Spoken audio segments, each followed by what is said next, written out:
Bonjour les quatrièmes, asseyez-vous, quel exercice? Donc pour aujourd'hui, vous aviez à faire l'exercice qui est devant vous. D'abord, les valeurs possibles pour x.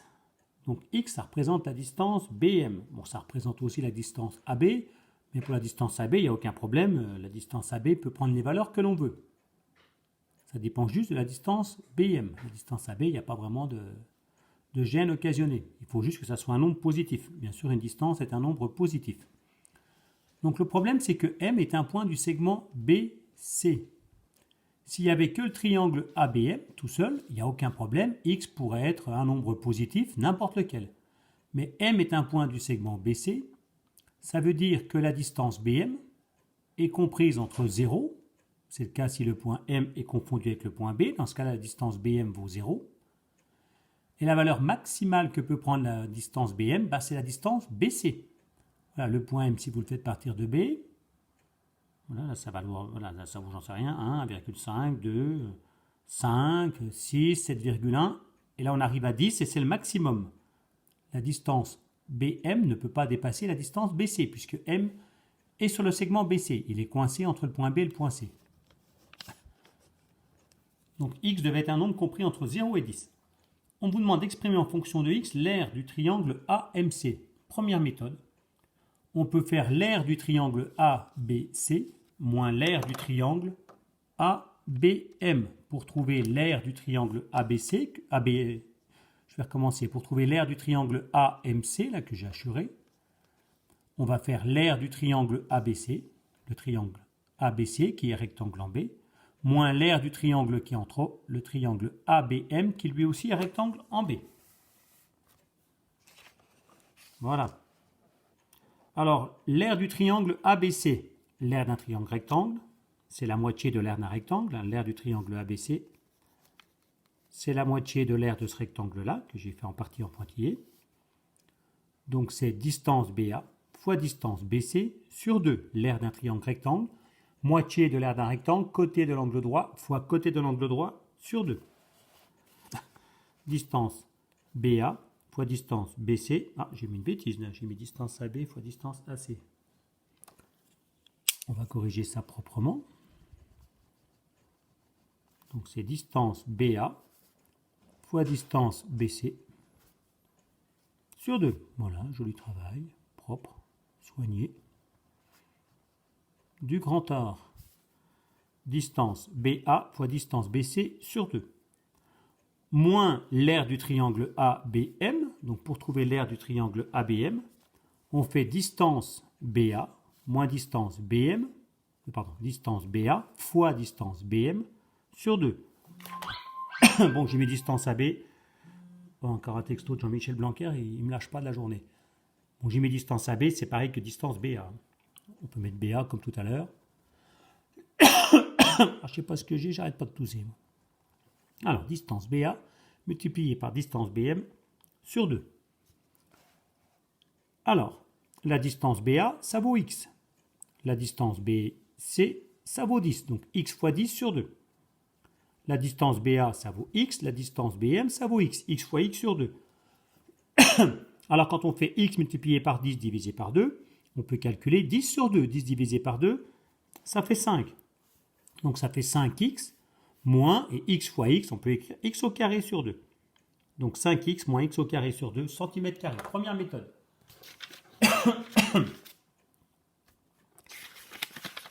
Alors vous marquez où? Deuxième méthode. Alors le où il apparaît là. Deuxième méthode, donc toujours à la pointe de la technologie. Attention les yeux. Ça surprend toujours. Hein. Voilà. C'est du Spielberg.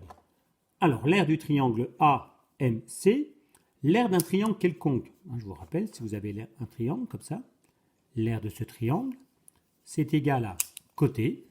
Alors, on prend un côté, celui qu'on veut, par exemple celui-là, côté, fois hauteur relative. La hauteur relative, c'est la distance entre le côté et le sommet opposé, la distance qui sépare le côté du sommet qui est en face. La distance qui sépare un point d'une droite, c'est le chemin le plus court, c'est l'angle droit. Donc l'aire d'un triangle quelconque, c'est côté fois hauteur sur 2.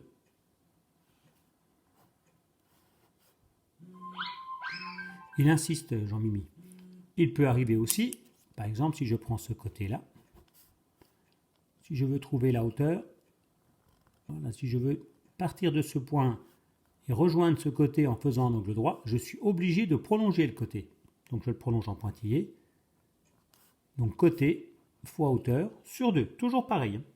Côté fois hauteur sur 2. Vous avez souvent plus de mal dans ce cas-là quand la hauteur sort du triangle. Ça arrive quand vous avez un angle plus grand que l'angle droit, ce qui est le cas ici.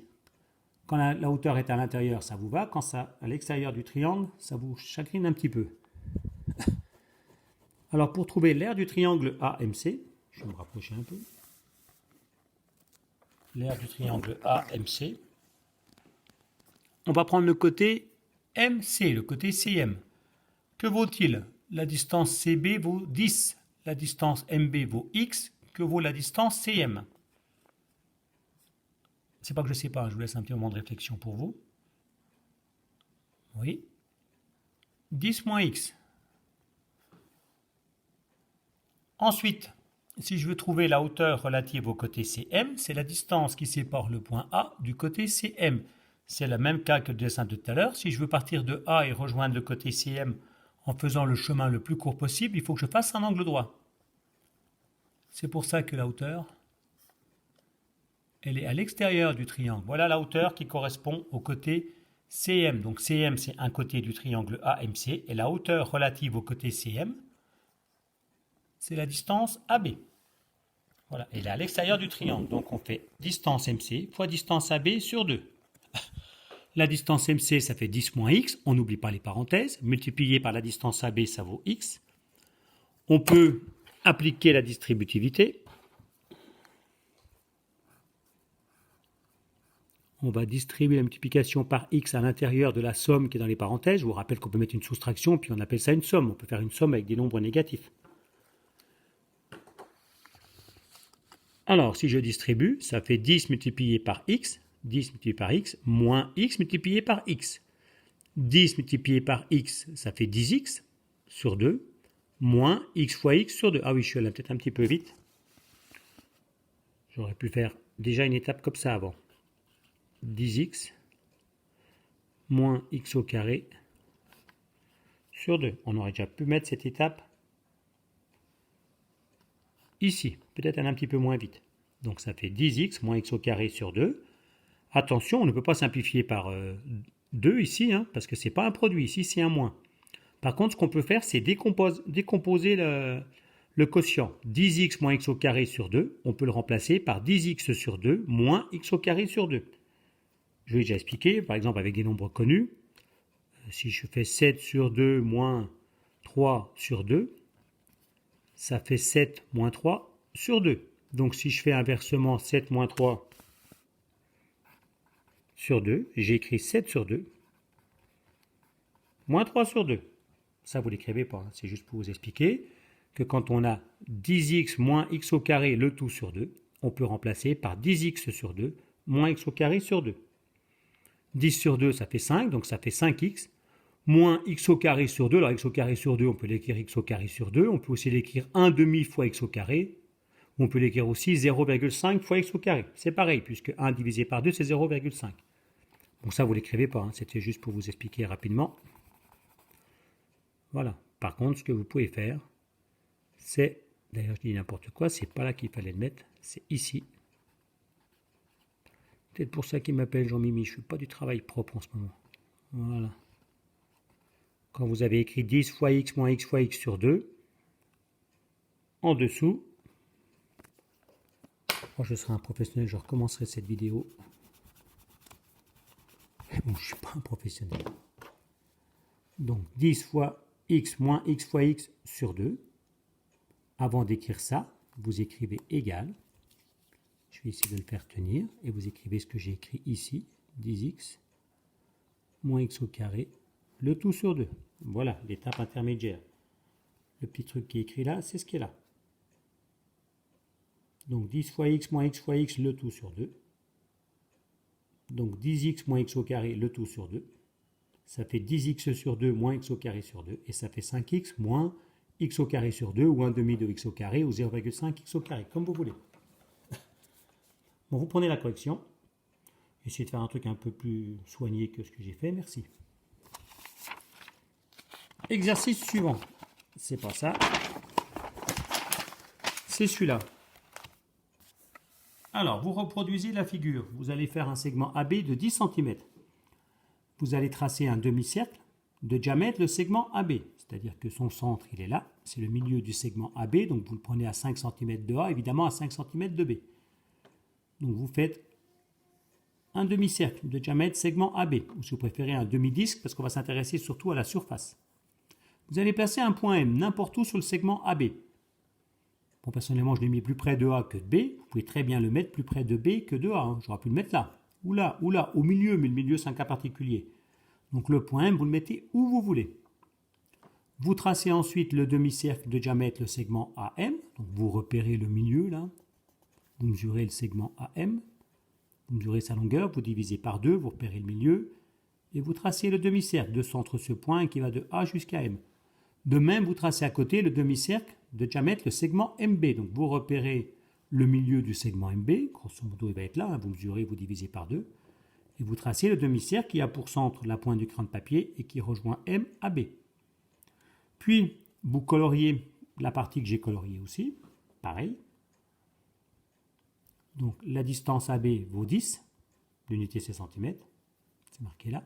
La distance AM vaut X, M c'est un point mobile, ça veut dire que X, on ne connaît pas sa valeur. On note P, le périmètre de la surface coloriée. Alors, on va s'intéresser au périmètre de la surface coloriée. Attention, le périmètre, hein, pas la surface, pas l'air de la surface, le périmètre. Le périmètre, je vous rappelle ce que c'est. Donc, la surface, ça veut dire, j'ai eu besoin, si je veux refaire la peinture, j'ai besoin de combien de peinture pour repeindre la surface. Ou si c'est un sol, c'est le carrelage. J'ai besoin de combien de petits carreaux pour refaire le carrelage de cette surface, qui sera assez compliqué à carreler parce qu'il y a pas mal de découpes. Là, ce qui m'intéresse, c'est le périmètre, c'est le tour, la longueur du tour de la figure. Le périmètre, c'est ça, cette longueur-là, plus celle-là, plus celle-là.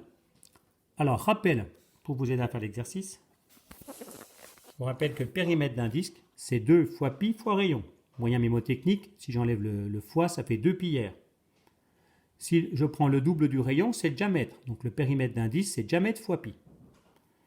Une petite remarque avant de commencer l'exercice. Le dessin, il est réalisable que si x est compris entre deux nombres. Donc quand vous aurez copié l'énoncé, vous avez fait le dessin, vous copiez l'énoncé, avant de répondre à la question, qui va arriver après, il faut compléter les pointillés. Donc première chose à faire, vous faites ce dessin-là, vous complétez les pointillés, et après ce que je vous demanderai de faire, c'est d'exprimer le périmètre de la surface coloriée en fonction de x. Ce n'est pas des calculs les plus simples. Vous exprimez le périmètre de la surface coloriée en fonction de x. Puis bien sûr, une fois que vous avez trouvé, vous arrangez les calculs. Vous réduisez, vous développez.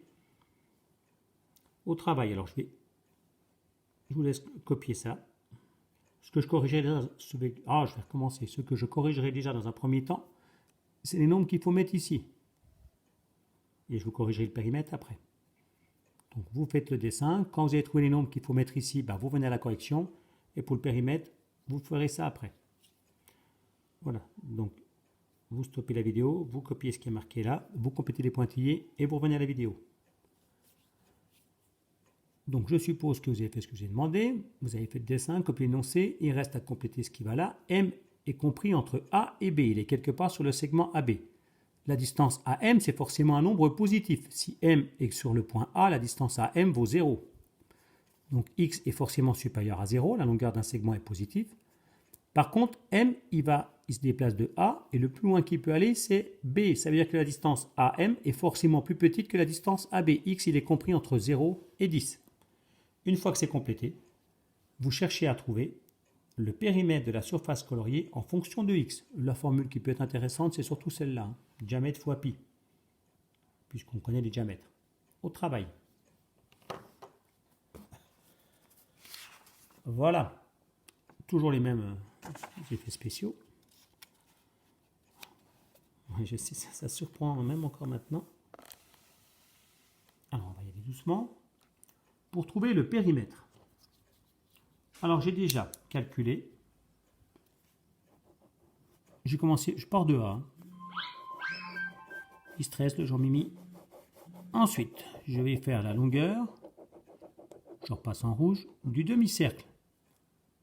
La voilà. Le périmètre d'un cercle, c'est diamètre fois pi. Là, c'est la moitié d'un cercle, un demi-cercle, la moitié du périmètre d'un cercle. Donc, si je fais un demi-cercle, je fais le périmètre d'un cercle sur 2. Donc, pour trouver la longueur du cercle total, si je voulais le continuer, là, le cercle rouge, je ferai diamètre fois pi, 10 fois pi, mais comme je prends la moitié de ce cercle, je divise par 2. Donc, vous soulignez en rouge, c'est la longueur de ce que j'ai colorié en rouge. Vous pouvez faire pareil. Ensuite, j'ai fait la distance qui est là.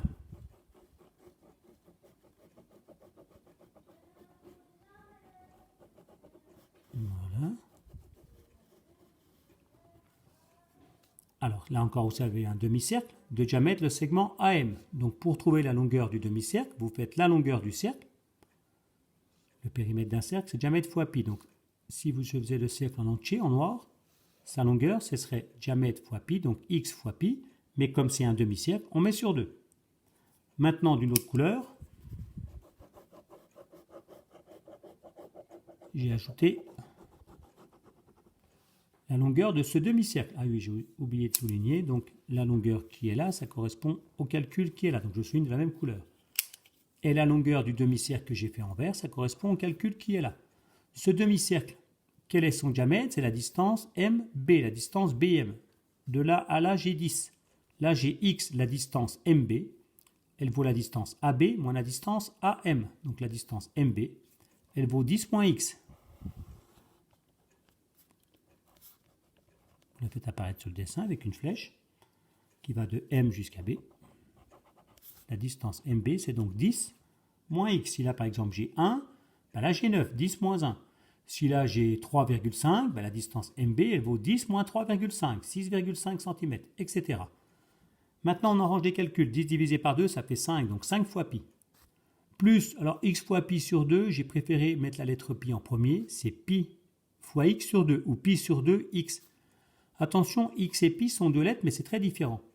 X, c'est un nombre qu'on ne connaît pas, compris entre 0 et 10. On appelle ça une variable. C'est-à-dire que la valeur de x, elle peut changer. Elle est comprise entre 0 et 10. Ça dépend de la place du point M sur le segment AB. C'est une variable. La valeur de x peut prendre n'importe quelle valeur entre 0 et 10.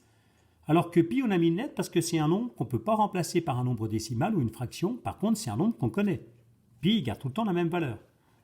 Une valeur rapprochée, c'est 3,14. On peut trouver une valeur rapprochée avec 2 chiffres, 3 chiffres, 10 000 chiffres après la virgule. Pi, c'est un nombre que l'on connaît, sauf qu'on ne peut pas écrire une valeur décimale qui soit une valeur exacte. Mais la différence, c'est que pi, c'est un nombre connu, qu'on remplace par une lettre parce qu'on ne peut pas le remplacer par un nombre décimal, alors que x, c'est un nombre qu'on ne connaît pas, c'est une variable. Alors ici, on peut distribuer la multiplication par pi à l'intérieur des parenthèses. À l'intérieur des parenthèses, vous avez une somme. Donc on fait 10 multiplié par pi, 10 pi, moins x multiplié par pi, moins x pi, sur 2. Ça fait 5 pi, plus pi sur 2, x, toujours pareil. Je fais comme dans l'exercice précédent. Je vous rappelle que quand je sais pas, moi si j'ai 10, moins 3, 10 sur 2, moins 3 sur 2, comme il y a le même dénominateur, on fait 10 moins 3 sur 2. Et bien dans l'autre sens, si j'ai 10 moins 3 sur 2, et bien je fais 10 sur 2, moins 3 sur 2. La même chose, mais à l'envers. Voilà. Donc quand j'ai 10 sur pi moins x sur 10 fois pi moins x fois pi sur 2, j'ai dit une bêtise, j'ai dit 10 sur pi, bien sûr c'est pas ça, c'est 10 pi moins x pi sur 2, on peut remplacer par 10 pi sur 2 moins pi x sur 2. Pareil, j'ai mis la lettre pi en premier. Donc ça fait 5 pi plus pi sur 2x, plus 10 divisé par 2, ça fait 5, plus 5 pi, moins pi sur 2, x. Pi sur 2x moins pi sur 2x, ça disparaît. On soustrait 2 fois le même nombre. Il reste 5 pi plus 5 pi, ça fait 10 pi. Ça veut dire qu'on va toujours trouver le même résultat. Ça veut dire que si un élève a fait le dessin en mettant la lettre M, le point M, ici, il va faire un petit demi-cercle, il va en avoir un plus grand, et puis celui-là. Le seul qui ne change pas de demi-cercle, c'est le demi-cercle de diamètre AB. Le demi-cercle de diamètre 10. Celui-là, il ne change pas. Par contre, le demi-cercle noir et le demi-cercle vert, ils changent. Ça dépend de la place qu'on a choisie du point M sur le segment AB. Ça dépend où on a positionné le point M. L'élève qui met le point M ici, celui qui le met là, celui qui le met là, etc. On aura des dessins différents. Les dessins seront différents, donc les longueurs des demi-cercles noirs et verts seront différents.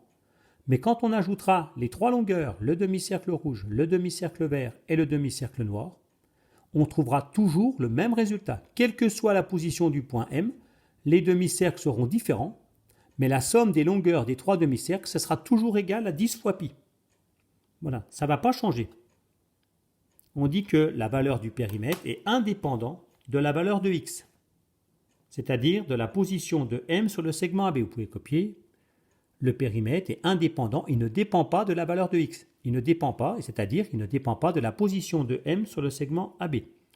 On peut mettre le point M où on veut sur le segment AB, reproduire ce dessin. Le dessin ne sera pas les mêmes, les deux demi-cercles ne seront pas les mêmes que ceux que j'ai fait sur mon dessin à moi. Par contre, ce qu'on aura tous en commun, c'est que quand on fera cette longueur-là, plus celle-là, on trouvera toujours le même résultat qui sera égal à 10 fois pi. Voilà, ce sera tout pour aujourd'hui.